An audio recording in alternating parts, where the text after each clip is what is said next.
pore wound healing. These are the signs and symptoms of the depression syndrome. Next is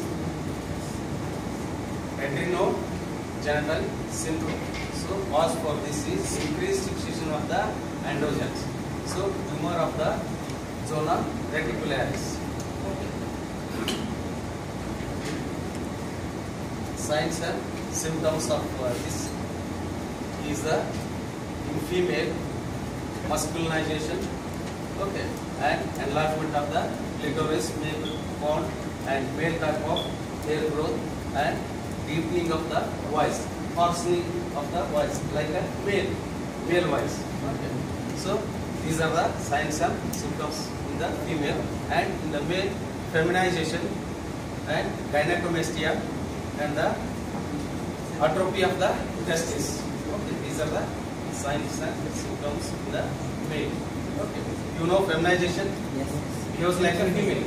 Though he is a male, behaves like a female. There is a secondary development of the secondary sexual characters like a female in male. Okay. So in case of here masculinization, it is vice versa.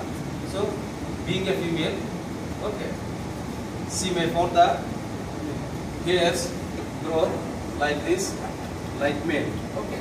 And behavioral changes like a male, being a female. Okay. And next is pheochromocytoma. So cause for this is tumor of the chromatin cell. Okay. And tumors of the sympathetic ganglia may lead to the pheochromocytoma, and these are the signs and symptoms of the pheochromocytoma. This is about the suprarenal gland. Just be